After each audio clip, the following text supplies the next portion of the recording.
반갑습니다. 언제나 네 편 메가스터디 초적입니다. 자, 이제 사회와 문화 만점 학습법을 준비해 왔는데 앞에 이계정이라고 써 있습니다. 첫 번째는 교육 과정이 바뀌어서 바뀔 때마다 또 참 큰 혼란.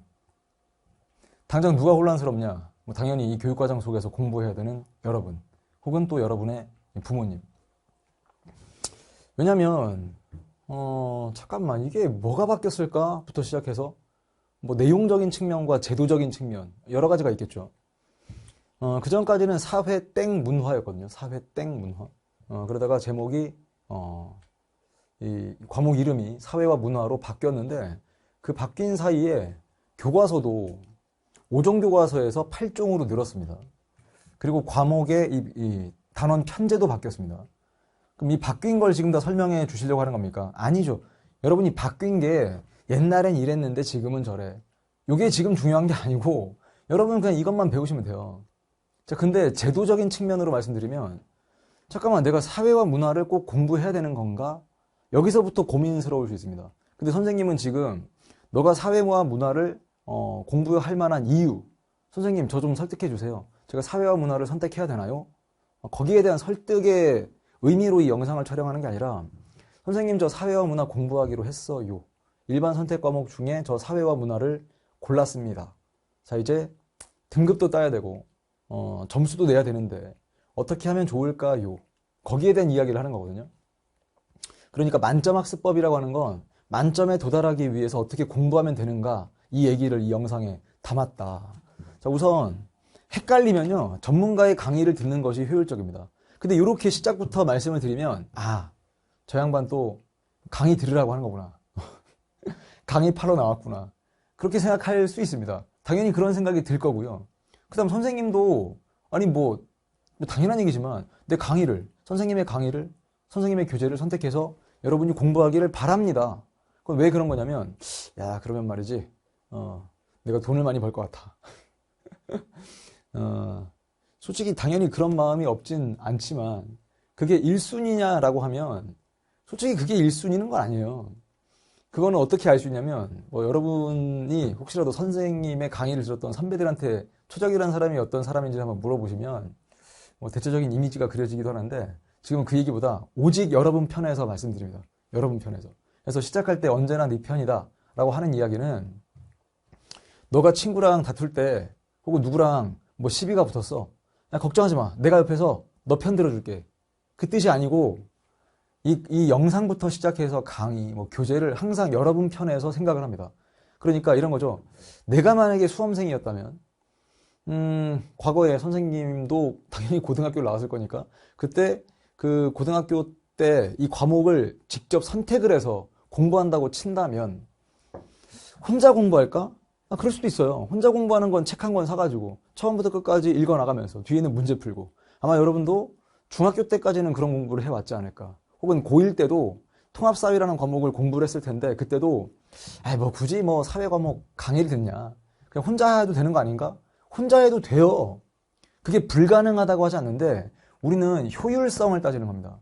그러니까 1시간을 공부해도, 예를 들면 여러분은 시간이 별로 없으니까 그냥 나 혼자 책 보면 되지 않을까? 오히려 그게 무엇이 더 중요하고 덜 중요한지 그걸 모른 채로, 혹은 이 공부라고 하는 건 말이죠, 뭐가 더 중요하고 덜 중요한지, 뭐가 더 급한 거고 뭐가 좀 나중인지, 혹은 이 개념을 이해할 때 글로 적혀 있는 걸 그냥 보는 거랑 선생님이 사례를 들거나 아니면 어떤 모형을 소개하면서 이해시키는 거랑은 시간적인 측면에서 강의 듣는 게 여러분 생각으로는 비효율적일지 모르겠지만 아니라는 걸 알게 됩니다. 특히나 이렇게 뭔가 바뀔 때, 당연히 바뀔 때는 왜 전문가의 도움이 필요하냐면, 수험생 입장에서는 뭔가 확신이 없어. 그 다음에 또 교과서도 이렇게 준비해 왔어요. 선생님이 연구실에 가면 얘보단 교과서가 더 많긴 한데, 지금 사무실에 있는 걸 갖고 온 게 딱 2권이거든요. 그래서 이 2권의 교과서를, 선생님도 이게 자주 봐요. 그러니까 보는 정도가 아니라 여기 나와 있는 내용이, 뭐 선생님이 여기 나와 있는 내용을 하나하나 보면서, 야, 이거 이 교과서를 통해서 드디어 알게 되었구나 하는 게 있진 않죠. 솔직히 말씀드리면. 왜냐면 선생님은 전공자에다가 이 강의를 24년째 하고 있기 때문에. 근데 이건 있죠. 교과서를 보면서 예전 교과서도 다 머릿속에 들어와 있을 거니까 혹은 예전 교과서 펼쳐보면서 비교를 합니다. 아, 그럼 어디에 더 집중적으로 좀 주목을 하고 강의 이걸 녹여낼까 계속 고민하지 않겠습니까? 그런 과정 속에서 만들어진 강의다 보니까 이 새 교육 과정에서 전문가의 강의를 듣는 것이 효율적이다.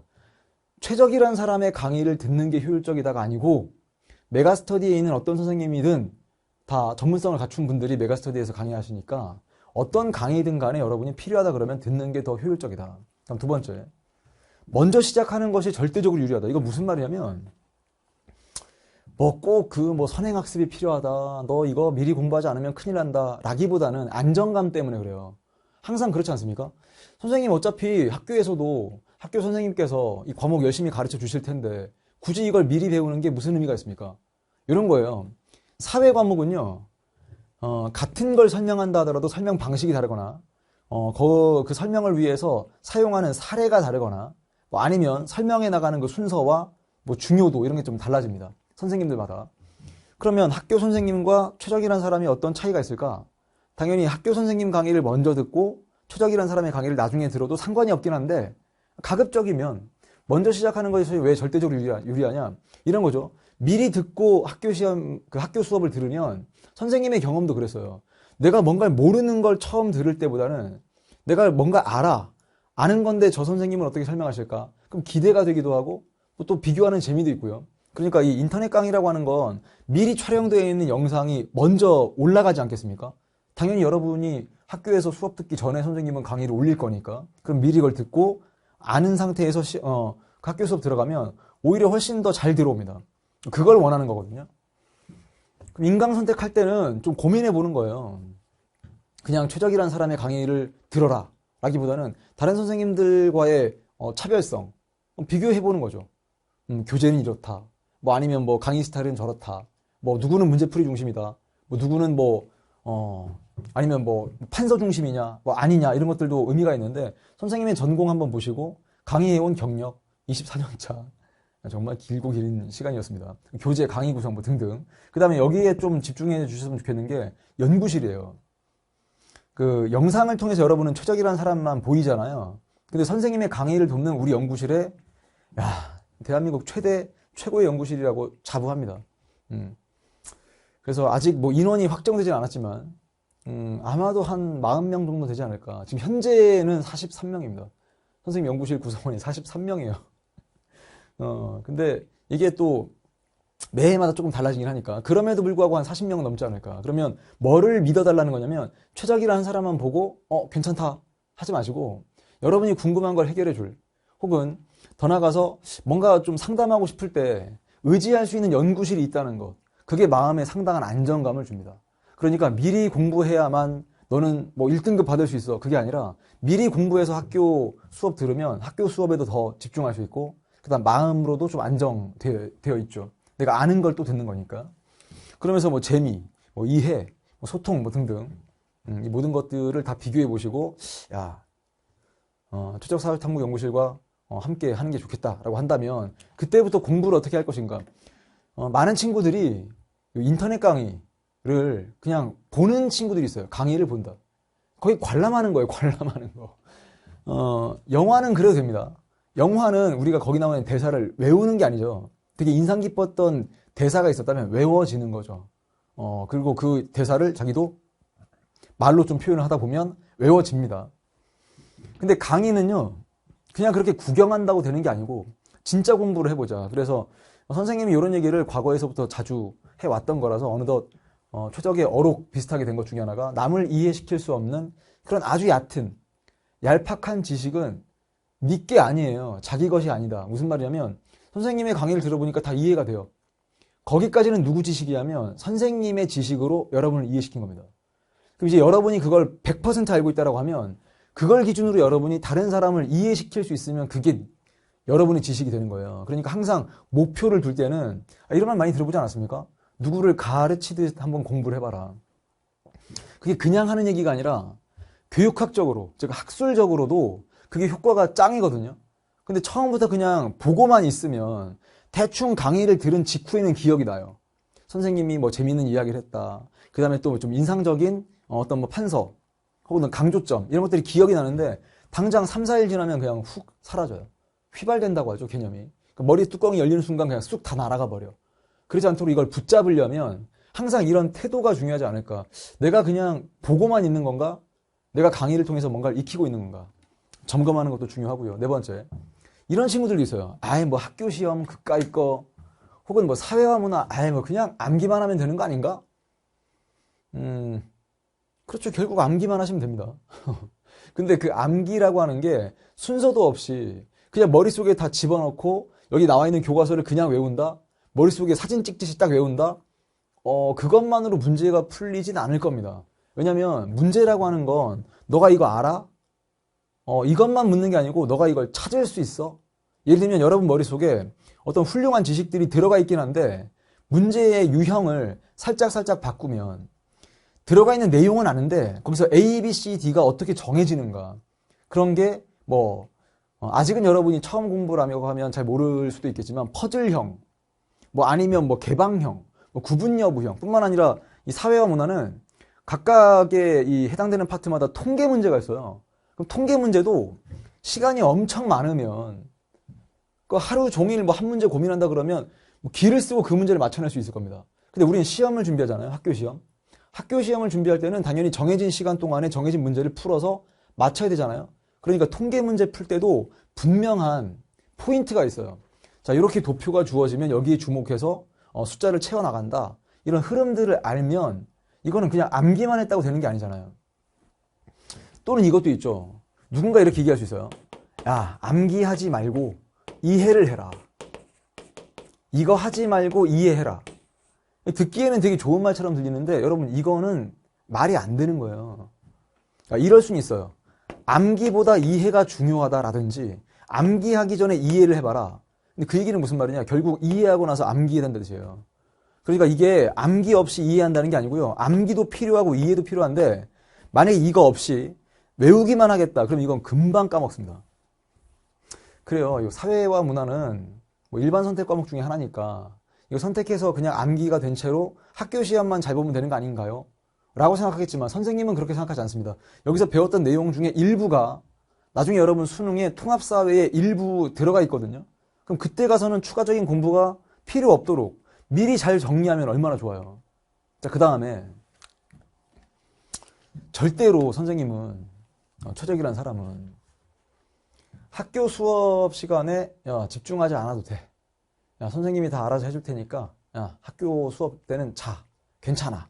체력을 그냥 보충하는 게 좋아. 에너지를 세이브해. 그렇게 말해본 적은 한 번도 없습니다. 선생님이 강의를 이제까지 해왔던 그 과정 속에서 한 번도 없고요. 이렇게 얘기하죠. 선생님의 인터넷 강의는 학교 수업을 대체하는 게 아니고요. 보완하는 거예요. 그러니까 학교 시험에서 좋은 성적을 얻는 친구들은 전부 다 학교 수업에 집중하는 친구들입니다. 그러니까 아까 처음에도 말씀드렸지만 학교 수업에 집중할 때 그리고 좋은 방법들이 있죠. 좋은 컨디션에. 그 다음에 선생님이 또 열심히 강의하시니까 또 집중해보자. 이것도 좋은데 미리 공부하고 들어가면 오히려 더 집중이 잘 될 겁니다. 실제로 그래요. 자기가 알고 있는 걸 선생님이 설명하시면 아, 최적 선생님은 이렇게 설명하셨는데 우리 학교 선생님은 어떻게 설명하실까? 관심이 가기도 하고 아니면 학교 선생님께서 뭔가를 질문하셨을 때 그걸 자기가 명확하게 알아. 그럼 막 대답해보고 싶은 그런 생각도 들잖아요. 예를 들면 여러분 초등학교 때 초등학교 선생님께서 자기가 알고 있는 걸 자기한테 질문하지 않고 다른 친구한테 질문해. 아, 너무 안타까워. 나한테도 좀 질문해주지. 왜? 난 이거 아니까. 근데 모르는 걸 질문하면 그때는 당황스러운 정도가 아니라 아, 질문하지 말아야지. 아, 질문하면 안 되는데. 나 모르는데. 이렇게 되는 거랑 똑같습니다. 그러니까 미리 준비하자고 하는 건 철저하게 여러분 입장에서 미리 준비해서 학교 수업에 열심히 들으면 학교 선생님께서 포인트를 다 알려주세요. 학교 수업에 열심히 집중한 친구들에게 선물처럼 자, 이거 시험에 낼 거니까 잘 알아둬. 이런 것들만 딱딱 수집을 해서 표시한 다음에 시험 직전에 보고 들어가시면 됩니다. 자, 다음은 네. 여기 6번일 텐데 아까 얘기했던 것처럼 수능 통합사회도 함께 준비를 한다는 생각으로. 근데 굳이 여기에 스트레스 받지 마시고요. 선생님이 이걸 알아서 잘 이끌어 드릴 겁니다. 해당되는 내용을 설명할 때 자, 요건 나중에 통합사회에서도 분명히 교과서에 있는 거니까 이건 수능에 나올 수 있어요. 그래서 딱 보여드릴게요. 이거 통합사회 주제이기도 하다. 그럼 거기엔 좀 더 주목을 해서 아, 이건 그냥 학교 시험만 대비하고 끝나는 게 아니구나. 좀 더 주목해 주시면 좋을 거고. 다음 이런 친구들도 있습니다. 아, 선생님, 인강 좋은 거 알아요. 효율적으로 공부하고 싶은 거 저 욕심 있습니다. 근데 시간 날 때 할게요. 시간이 남을 때 인강을 듣겠습니다. 이거는 안 듣겠다는 것과 같은 얘기입니다. 왜냐하면 시간은 절대 남지 않아요. 남는 시간에 인강 듣겠다? 시간 남지 않습니다. 그러니까 이 꿀팁은 뭐냐? 여러분의 학습 시간표에 인강 수강 시간을 그냥 학원 시간표처럼 넣어버리셔야 돼요. 예를 들면 목요일 저녁은 그냥 학원에 가서 강의를 듣는 것처럼 최적 선생님의 사회와 문화 강의를 듣겠다 이렇게 시간표에 넣어버리셔야 돼요. 실제로 선생님의 강의가 막 들쑥날쑥하진 않거든요. 예를 들면 60분 정도 내외로 맞춰져 있기 때문에 그러면 그냥 학원에 가서 예를 들면 60분 정도 수업 듣고 잠깐 쉬었다가 60분 수업 듣고 잠깐 쉬었다가 이렇게 하는 것처럼 시간표에 딱 1교시, 2교시, 3교시 넣어두셔야 됩니다. 그러니까 미리 준비하게 되면 하루에 3강을 들을 필요도 없어요. 10강이면 끝나요. 어떤 한 시험을 기준으로 해서 예를 들면 전체 강의가 선생님이 개념 완성 강의를 34강에 올렸다. 그럼 생각을 해보세요. 만약에 시험 범위가 절반이다 하더라도 20강이 안 되거든요. 시험 범위가 절반이다 하더라도 전체가 시험 범위는 아닐 거 아니에요. 예를 들면 야 전범위야. 전범위는 수능이 전범위고요. 학교 시험은 전범위는 아닐 겁니다. 마지막 시험일 때는 모르겠지만 첫 시험이 전범위가 아니면 해당되는 그 내용만 딱 봤을 때는 몇 강 안 되거든요. 그럼 그거를 딱 시간표에 넣어서 몇 주 정도만 주기적으로 들어주시면 될 거고요. 그렇게 하지 않고서는 그냥 주말에 시간 나면 좀 몇 개 들어야지. 그렇게 하다 보면 안 듣게 되고요. 밀리기 시작하면 그때는 손이 안 가게 되죠. 그리고 문제풀이를 두려워하는 친구들이 있어요. 이건 실제로 이게 몇 가지 증명된 것들이 이런 게 있어요. 자기가 공부를 해서 분명 문제를 맞히고 싶은데 그건 하나의 욕심에 그치는 게 아니라 문제를 틀리다 보니까 기분이 나빠. 이것도 기분의 문제가 아니고요. 사람은 틀리고 싶지 않아요. 그러다 보니까 안 틀리고 싶을수록 안 풀어요, 문제를. 풀면 틀릴 것 같고 풀면 틀려서 스트레스 받을 것 같으니까 아예 그냥 문제를 안 푸는 경우가 있습니다. 그래서 계속 핑계를 대는 거예요. 선생님 저 아직 개념이 다 완벽하게 된 건 아닌 것 같아요. 그러니까 개념 다 하고 나서 문제 풀게요. 그럼 그 개념은 언제 다 되는 겁니까? 그러지 마시고요. 문제풀이를 두려워하지 말라는 건 무슨 뜻이냐? 틀리면서 성장한다는 건 이런 거예요. 너가 개념 공부가 다 됐는지 안 됐는지는 문제를 풀어봐야 알아요. 틀려봐야 아는 겁니다. 틀려보면 아 내가 이게 안 된 거구나. 그래서 좀 더 채워야 되겠구나. 다 한 다음에 다 문제를 풀고 마치겠다가 아니고 자 한번 들었어. 선생님이 하라는 대로 문제를 풀어볼까? 푸는데 좀 틀려. 그럼 아직은 내가 선생님이 강조하셨던 걸 다 아는 건 아니구나. 아니면 다 알고 있다 하더라도 요 문제는 문제 유형, 생김새가 독특하다 보니까 좀 잘 안 풀리는 유형이구나. 그러면 내가 알지만 이 문제에서 예를 들어 A, B, C, D를 못 찾는 이유가 뭘까? 그럼 그 문제 속에서 이제 고민하기 시작하는 거예요. 그런 것들은 큐뱅크 문제풀이 통해서 선생님이 다 설명을 해드릴 거고요. 중간고사 망쳤다고 기말고사 포기하지 마세요. 왜냐하면 이게 사회와 문화만 그런 게 아니라 처음부터 끝까지 모든 내용들이 다 재밌거나 다 똑같이 쉽거나 어렵지 않습니다. 그러니까 어떤 주제는 되게 어려운 게 원래 있고요. 원래 되게 쉬운 게 있어요. 그러다 보니까 학생들이 쉬운 건 쉬운 것대로 풀다가 잠깐만 이거 좀 어려운데 하면 그냥 포기해버리는 경우가 생겨요. 그걸 왜 얘기하냐면 어차피 이것도 하나의 경쟁이고 등급이 갈리지 않겠습니까? 그럼 중간고사가 자기 생각만큼 성적이 안 나왔다 해서 포기해버리면 오히려 뒤에 갔을 때 중간고사 망쳐서 진짜 포기한 다른 친구들과 여러분들은 비슷해져 버립니다. 그러지 마시고 그냥 끝까지 계속 가세요. 어차피 할 공부 끝까지 계속 가면 만약에 점수가 합산돼서 나온다라고 할 때는 그래야 만회를 하기라도 할 것이고 어차피 한 번 실패했다고 해서 두 번, 세 번 계속 실패하게 되면 여러분이 과목을 내려놓게 되고 공부 자체에서부터 멀어져 버릴 수도 있다. 그러니까 한 번 망치는 건 좋은데 두 번째, 세 번째 포기해서 그냥 내려놓지 마시고 한 번 망쳤다고 해도 두 번째 가서 하면 되는 거였구나. 요렇게라도 뭔가를 성공하는 그런 성과를 내는 연습을 해주셨으면 좋겠다. 다 좋은 얘기인데 참 이걸 실행에 옮기는 게 쉽지 않죠. 근데 그 실행에 옮길 때 분명히 여러분이 지치지 않도록 선생님 연구실에서 도울 테니까 걱정 마시고요. 그거는 그냥 단순하게 강의로만 여러분과 인사하는 게 아니라 메가캐스트에서도 혹은 Q&A 게시판에서도 혹은 선생님 연구실의 공식 인스타그램 또는 유튜브 등등을 통해서 계속해서 이어나갈 거거든요. 소통을. 근데 특히나 선생님이 인스타그램에 자주 사진, 사진도 그냥 선생님의 개인 사진이라기보다는 뭔가 의미 있는 사진을 올리거나 아니면 여러분들은 메가캐스트를 통해서 선생님의 소식을 주기적으로 듣게 될 건데 그와 동시에 Q&A 게시판을 통해서 계속 상담도 해나가고 궁금한 거 해결해 나가다 보면 어느 순간 정말 자신감이 붙지 않을까. 왜냐하면 처음에 말씀드렸던 것처럼 최적이란 한 사람만 보고하는 게 아니라 최적과 함께하는 우리 연구실 전체와 함께한다고 생각하면 든든하지 않을까. 불안감 제로. 불안감을 없애드리겠다. 처음에도 얘기했던 것처럼 언제나 우리 적자들, 선생님의 제자들을 적자들이라고 불러요. 편에서 연구하고 혼신을 다해 강의하겠다. 단순한 그냥 구호, 외침에 그치는 것이 아니라 여러분의 시간을 세이브할 수 있도록 좋은 교재와 강의로 보답하겠습니다. 그래서 모든 시험에서 최적의 제자들은 승리할 것이다. 생존할 것이다. 굿. 그래서 좀 더 힘내주길 바라고요. 이 영상은 다시 한번 말씀드리지만 사회와 문화의 만점 학습법입니다. 그것대로 하면 되는데 참 그게 쉽지 않죠. 그래서 아까 얘기했던 것처럼 여러분이 지치지 않도록 그다음 혹은 여러분이 이런 내용들을 까먹지 않도록 계속 반복해 드릴 테니까 그러면서 든든하게 공부할 수 있도록 항상 불안감 없이 마음의 평화와 평온이 함께 할 수 있도록 최선을 다해서 돕겠습니다. 선생님은 여러분을 돕는 겁니다. 공부는 실제로 여러분들이 하셔야 됩니다. 그래서 선생님은 항상 우리 제자들을 선수들이라고 부릅니다. 최적이라는 사람이 감독, 우리 연구실 조교들이 뭐 코치 정도 된다고 생각하면 실제로 아무리 잘 훈련을 시켜도 실제 그날 컨디션 때문에 뭐 혹은 여러 가지 이유 경기장에 문제가 생길 수도 있는 거고 아니 여러분 뭐 배탈이 날 수도 있는 거고 잘 훈련시키면 뭐합니까?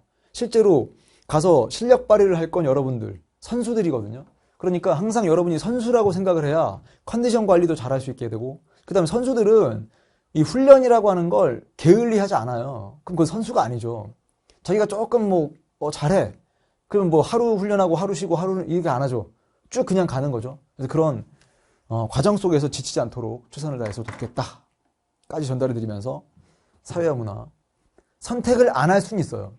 근데 한다고 했다면 누구와 함께 할 것인가 어떻게 공부해 나갈 것인가 믿어보시면 충분한 성적으로 결과로서 보상을 해드리겠습니다. 자, 마음의 평화와 평온이 함께 하길 바라면서 인사드립니다. 피스 최적이었습니다.